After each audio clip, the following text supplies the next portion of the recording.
So this is my fight prediction for Jaime Munguia versus Erik Bazinyan. Uh, I think Bazinyan is a very good fighter. I think he's pretty underrated. It's gonna be a tough fight for Jaime Munguia at 168. He's only, I think, 3 fights in at 168, so he's still kind of filling out of that weight class. Even though he's pretty solid, pretty big guy at that weight class. Overall, Jaime Munguia is a pretty big guy. Even in the face-offs, he was bigger than what Canelo was. And if you look at his weight overall, he fills out at those weight classes like 68 pretty well. He just needs the experience of actually fighting those guys at that weight class and being in the ring with those guys at that size. If he's not fighting guys at those size or have that experience, and he's not really going to be the best version of himself. So I think right now he could be the best version of himself at that weight class after fighting a guy like Canelo, and you have a different standard in front of you. Fighting Canelo, then going against Bazinyan, that's a different kind of fight. But that Bazinyan still has a lot of power though. He has a lot of power. Has a lot of power with his right hand. His jab is consistent enough. He'll jab the whole fight if he needs to. But when he gets to the middle rounds, he tends to let those hooks fly, high guard, turns into a counter puncher mostly. Jaime Munguia, he's going to be full force. He's going to be going ahead. He's going to be looking for a KO. And he's not going to be holding back. I feel like in this fight, he's going to try to come out and prove himself, especially after his first loss. If he can actually come out in this fight and get a KO, it's a huge statement. He's going to have to be consistent with the jab, though, because Bazinyan, I feel like he's good enough to where he can cause some problems with the jab, then set up the right hand. Doesn't go to the body enough, kind of head hunts a little bit.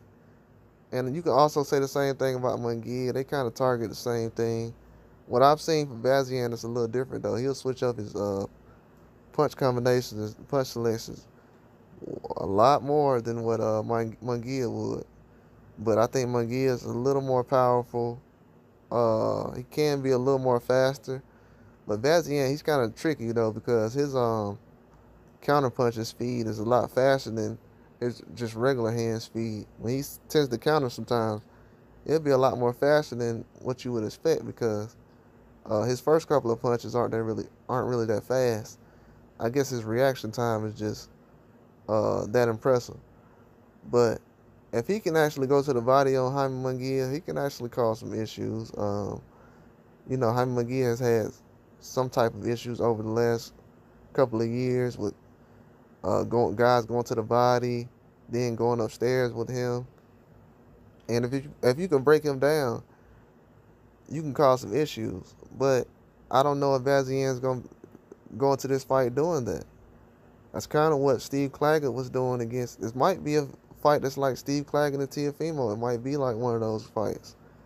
I tried to warn people about that last time.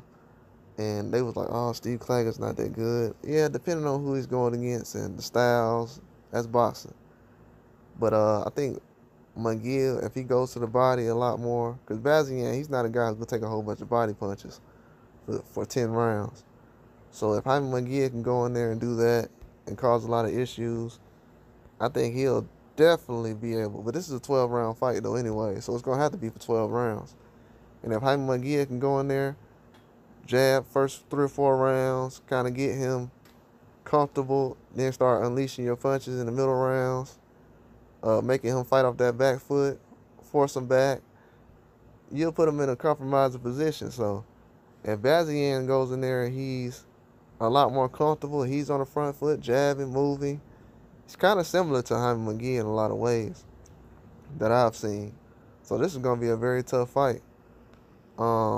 It's going to be a very tough fight. I want to say Jaime Munguia can get a knockout in this fight just because of what he's done in the past and the way his attitude is. But, man, Bazinyan is a tough fighter. I think he's going to go in there and try to have a dog fight. I really do. I don't know if his talent level is as good as Jaime Munguia, but I know that he has everything in his arsenal to be able to win this fight. It's just that he has to go in there and fight one of the best fights of his life, honestly. I think the size is not going to be a factor. He just has to go in there and fight one of the best fights of his life. And if Bazinyan can pull that off, put everything together, the jab, timing, if he can get Jaime Munguia's timing down, catch him with that right hand, the right hand strong enough to cause damage. If he can do that, he can cause a lot of issues. But I think Jaime Munguia's combinations, he puts a lot more punches together than what Bazinyan's doing.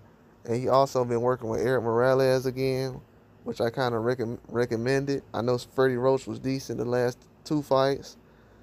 But with him working with Erik Morales again, that's kind of going to let his hands fly a little bit more. He's going to be accurate with his punches.